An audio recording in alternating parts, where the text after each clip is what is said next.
Bonjour et bienvenue à ce cours consacré aux fins de premier cycle.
Aujourd'hui, on va apprendre à jouer le thème de La Belle et la Bête. Je vous ai mis le lien en tablature dans un post précédent pour ceux qui ne lisent pas la musique et qui suivraient ce cours. Et pour mes élèves, je vous ai envoyé la partition. Vous connaissez probablement cette chanson qui est tirée du film de Walt Disney du même nom, La Belle et la Bête. On est en Do majeur, ça veut dire qu'on va utiliser la gamme de Do.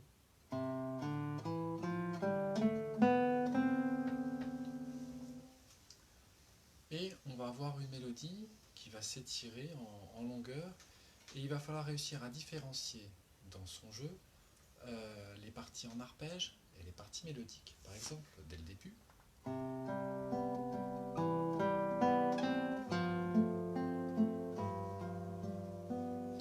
on a l'arpège du commencement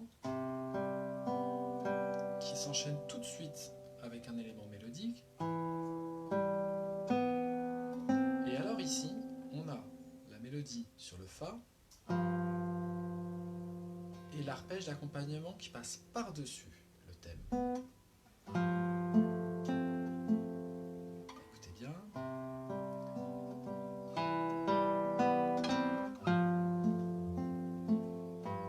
Et alors tout l'intérêt de ce morceau va être de réussir à bien doser entre l'accompagnement et la partie thématique pour pouvoir faire ressortir chaque élément à sa juste place. On va commencer par la toute première phrase, celle-ci.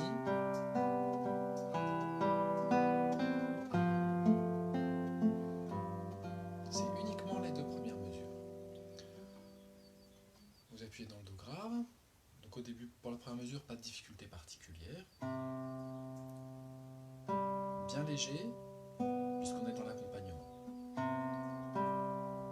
Et le thème, je vous conseille en buté.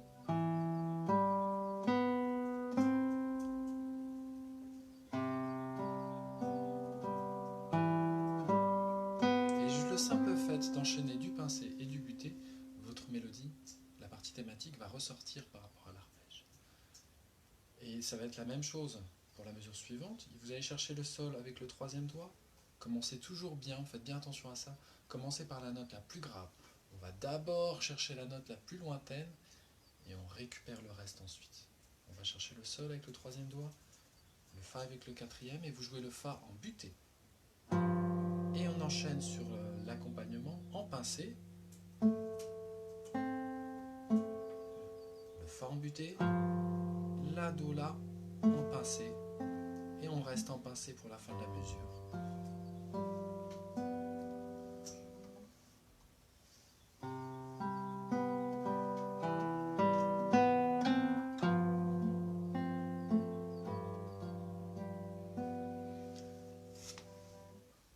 Continue, il se passe rigoureusement la même chose.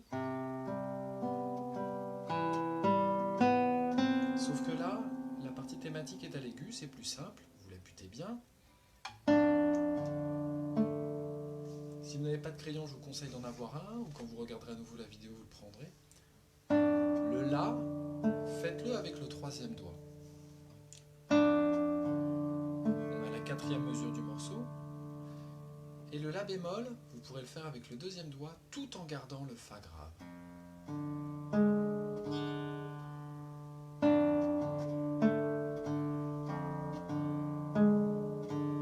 Hop, j'ai un problème de connexion.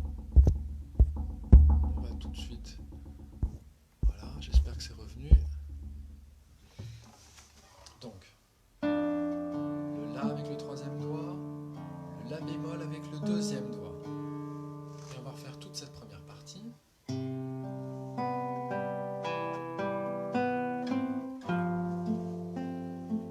Plus léger.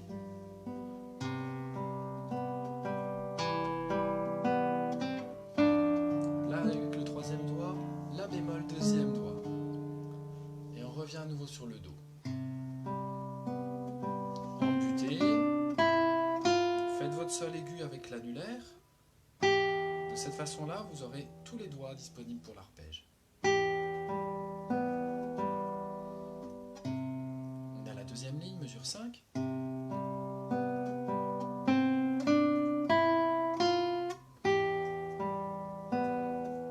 Gardez bien votre sol aigu, le deuxième doigt dans le Ré, le troisième doigt dans le Si bémol.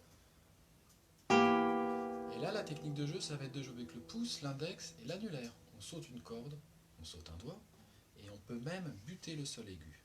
Du coup, ça va faire ressortir et c'est vraiment joli.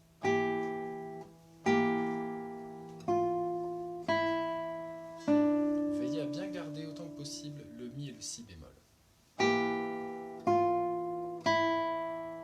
Et on arrive sur le Do. À partir de la mesure 5, deuxième ligne.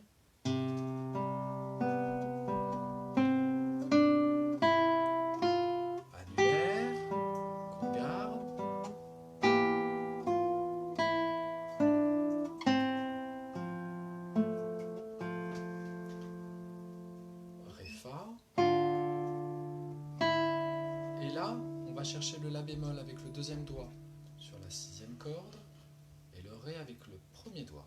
De cette façon, on a le Do qui tombe troisième corde à la cinquième case.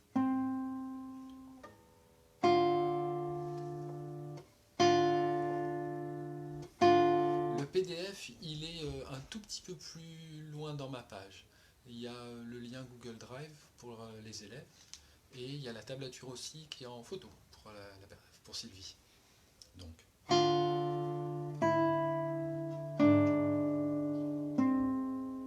Et on va aller chercher le sol grave qu'on fait ressortir. Le sol grave pouce, Fa, index, majeur, va le faire ressortir un petit peu, puisque c'est une note étrangère à l'accord. Et on relâche. Je vous refais la mesure 5. Là, à partir de la mesure 5, oui.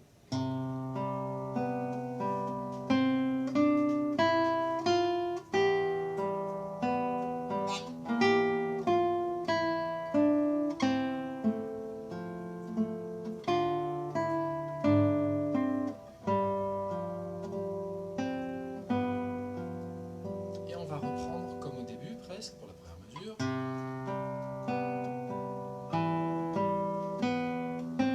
Et là, attention, la mélodie va être toute seule, la partie thématique, et va être complètement noyée dans l'accompagnement. Faites bien ressortir votre Fa, sans exagérer.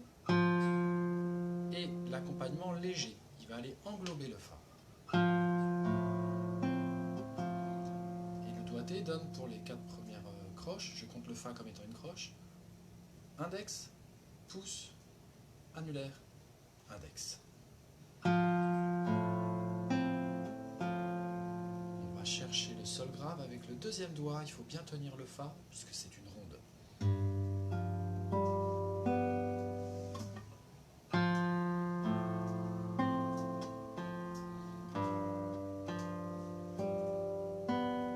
À partir de la mesure 9,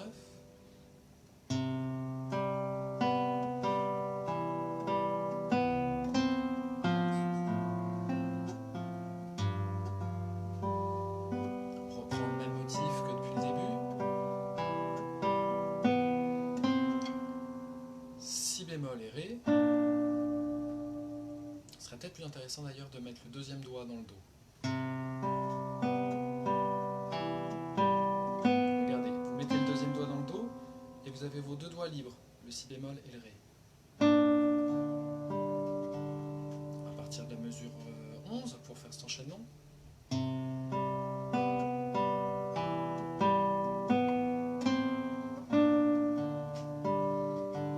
Et le Do et le Si bémol, on est à la fin de la troisième ligne, mesure 12. On va le faire avec le deuxième et le troisième doigt.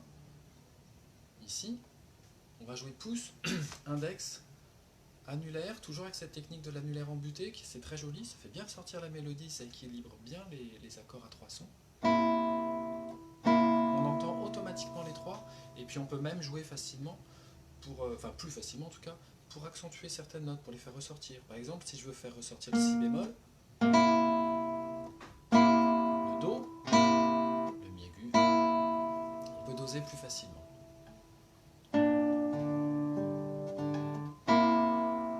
Le Ré du coup majeur, on va chercher le Sol,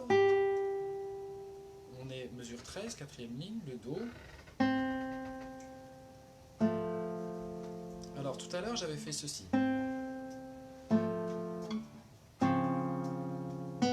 J'ai été allé chercher le Ré bémol avec mon deuxième doigt, le Fa avec le premier et le Do avec le quatrième, sur la cinquième, quatrième et troisième corde.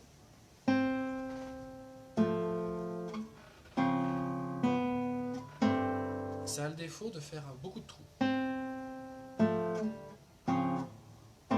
Du coup, les couleurs d'accords, on les perd un petit peu.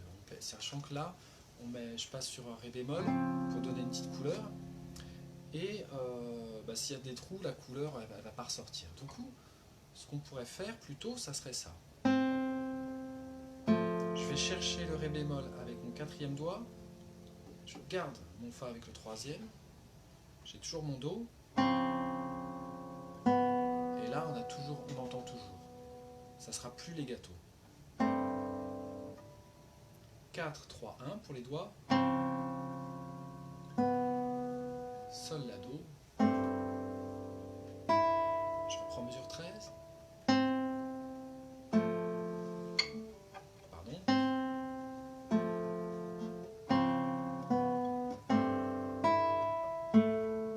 Là, on va être bien léger.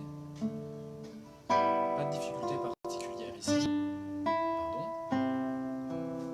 On reste bien léger. On a une petite partie de remplissage harmonique.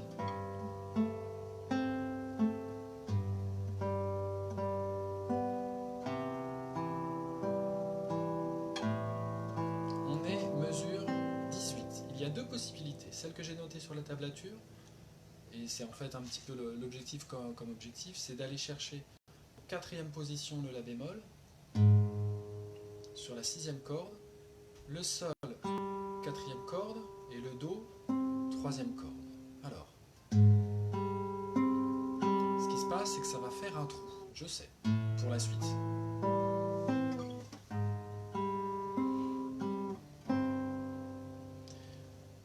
Le but d'aller ici, c'est qu'on va pouvoir travailler les cordes, parce qu'on est assez éloigné du sillet, mais pas trop, et donc si on veut, on peut introduire une petite couleur de sonorité avec sa main gauche.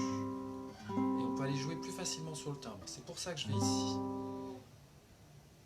Donc, mesure 17.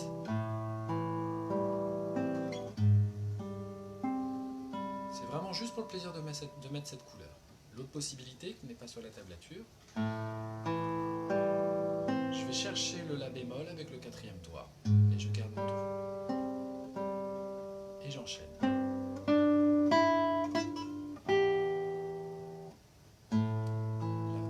Le choix avec les couleurs.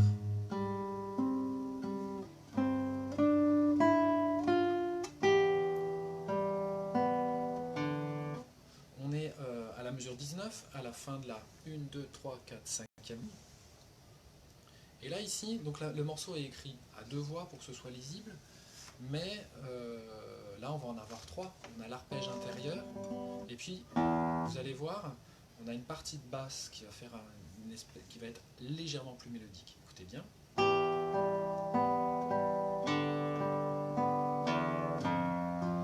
Et il va falloir la faire ressortir. Mi grave, Ré, Mi, Fa. On donne un léger accent avec le pouce sans exagération. Là,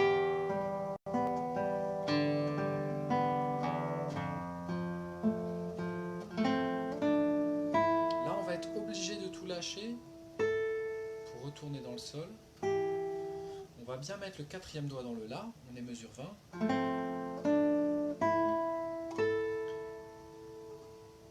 Et on va le glisser jusqu'au Sol, ça va donner une petite couleur un peu romantique. À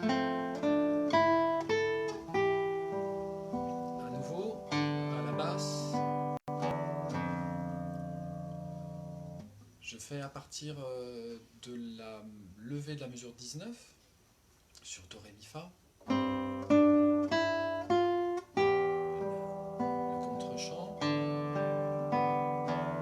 C'est plus une réponse d'ailleurs.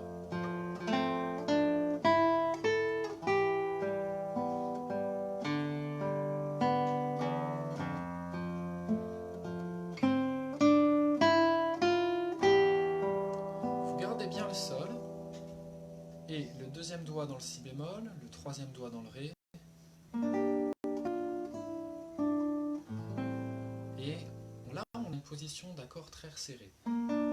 Si, Do, Ré, Mi, Fa, Sol, uniquement dans une sixte, alors que juste avant, on était sur une dixième. On prenait beaucoup de place, on avait un grand volume sonore, on avait des accords larges, on répondait au niveau mélodique avec la basse, donc on occupait vraiment tout l'espace sonore. Là, d'un seul coup, on va le réduire. Donc ce qu'il faudra faire quand on va jouer, ça va être de jouer le jeu, de réduire l'espace sonore, et de réduire aussi un petit peu le volume. Écoutez bien, à partir de la mesure 20, on va dire, de la levée.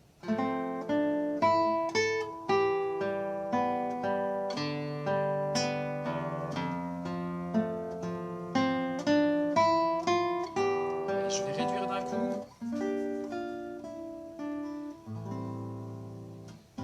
Et j'arrive sur un accord de 7e d'espèce. C'est un accord à 4 sons très très doux.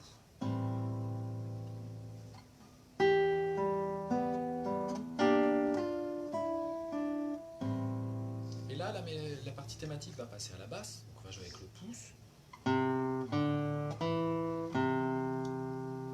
Pas de difficulté particulière.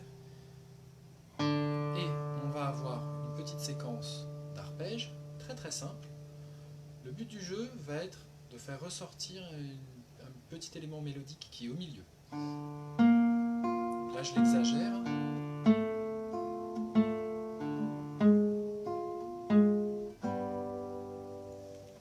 De façon plus juste, en pincé.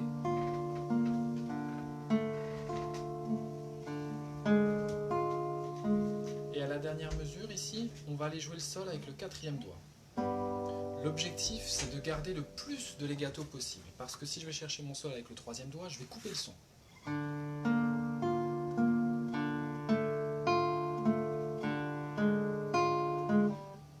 J'étais obligé de tout lâcher, de sauter, c'était moins joli. Donc on garde bien son Fa ici. Je glisse, là je vais tortiller un peu de la main, je glisse mon 2e doigt, première case. Le barré il sert à rien, c'est pas la peine de se fatiguer. Et ici, je vous connais, essayez de ne pas l'oublier, c'est écrit DC al coda. On retourne au début, jusqu'à la 4e ligne où c'est écrit tout coda, où on va à la coda. La coda, c'est la fin du morceau. DC, ça veut dire da capo. Da capo, le chapeau. Coda, la queue du morceau. Donc on retourne jusqu'au début. Arrivé à la 4e ligne, on va jouer la fin. La coda est signalée sur la partition avec comme un viseur. Hein. Donc visez bien ça. Visez bien la dernière ligne.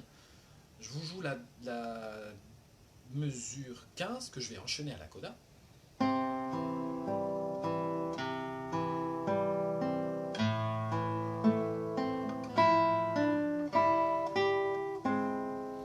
Donc même idée que tout à l'heure. Là, on est en train de réduire. On réduit la tessiture et le but c'est d'avoir un son qui va devenir plus petit. Tout à l'heure on s'était réduit à une sixte et là on va carrément être réduit à une tierce. Rien d'autre. Il y a l'espace juste pour une seule note entre les deux, en faisant un petit peu un grand écart. Un si bémol, si on voulait. Ça serait pas dans le style.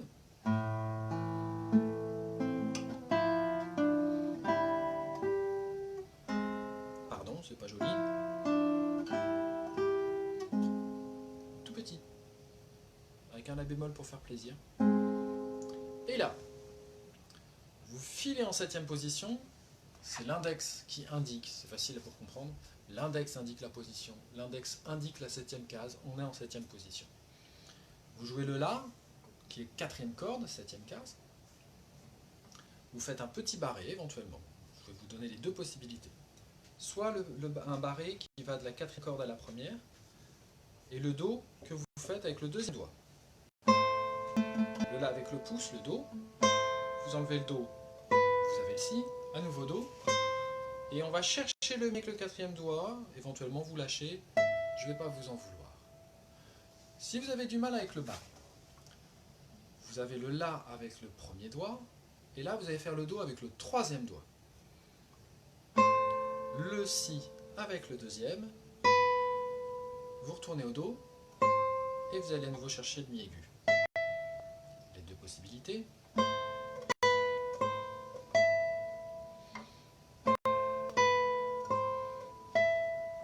L'objectif, idéalement, ça va être avec le petit barré parce que on aura une meilleure sonorité, plus de continuité dans la mélodie, c'est toujours ce qu'on va rechercher autant que possible. Je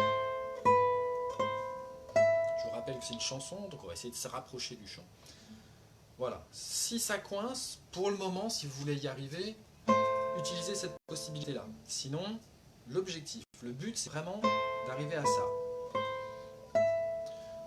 Ne vous énervez pas si par hasard ça ne marche pas du premier coup, si ça fait des blocs. Laissez-les, travaillez-les un petit peu à part, mais quand vous choisissez de jouer la totalité du morceau, acceptez peut-être que ça arrive. Le but, c'est que ça finisse par fonctionner si vous êtes patient, que vous ne vous énervez pas, tranquillement, ça va finir par venir. Donc, je suis mesure 28, je garde bien mon Mi, je descends jusqu'au La, et là, il va falloir à nouveau mettre un petit barré, 3, pour avoir le Fa et le Ré. Si vous n'y arrivez pas, vous pouvez mettre le 1er et le 2e doigt dans le Fa et le Ré. C'est plus dur. Pour le coup, le barré est plus simple. Plus de force, moins de doigts. Moins de force, plus de doigts, une position pas très évidente.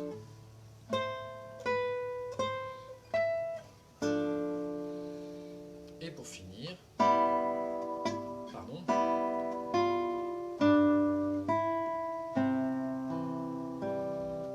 Gardez bien vos deux dos. Ce qui se passe ici est important à bien réaliser. Je suis à l'avant-dernière mesure, je vous l'explique tout de suite. On est ici, j'ai Mi Sol, que je joue avec un index majeur et deux Do aux extrémités. L'accord c'est Do, Mi, Sol. Mon Mi devient un Fa et mon Sol devient un La. J'ai toujours deux Do aux extrémités. Si je mets les notes dans le bon sens avec des tierces, c'est des accords à 300, j'ai Do, Mi, Sol et Fa, La, Do. Do, Mi, Sol, Fa, La, Do. Le deuxième accord, c'est un accord de Fa majeur, un accord de Fa en tout cas, on est en Do, je vous l'avais dit tout à l'heure. Fa, c'est le quatrième degré de Do. Do, Ré, Mi, Fa. Donc on fait premier degré, quatrième degré, et le Fa va retourner au Mi, le La va retourner au Sol. Pour faire joli, on a ajouté un Ré, et on arpège pour le dernier accord. Le Ré, on ne va pas s'en occuper, dites-vous qu'il est là pour faire joli. Mi, Sol, Fa, La et Mi, Sol.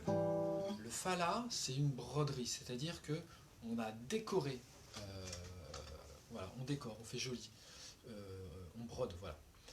Et ça porte un nom, premier degré, quatrième degré, premier degré, à la fin, c'est une cadence plagale. Donc ça va être important de garder nos deux notes, les deux notes extrêmes.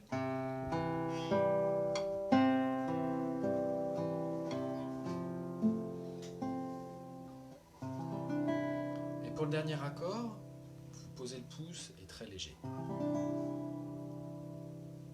Quasiment sans poids. Presque comme si votre main pesait moins lourd, que c'était une plume. Elle va forcément retomber vers le sol, parce que tout retombe vers le sol, sur terre. Mais avec peu de poids. Je vous refais la coda.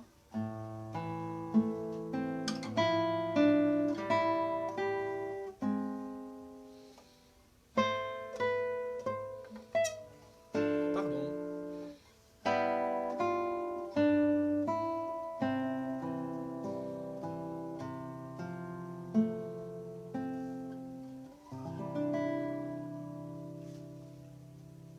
Voilà. Je vais vous rejouer le morceau en entier pour terminer. Ouais, ça va être un petit peu juste pour ajouter. Il y a déjà beaucoup d'informations. Ça va, franchement, c'est largement suffisant. Je vous le rejoue une fois pour finir.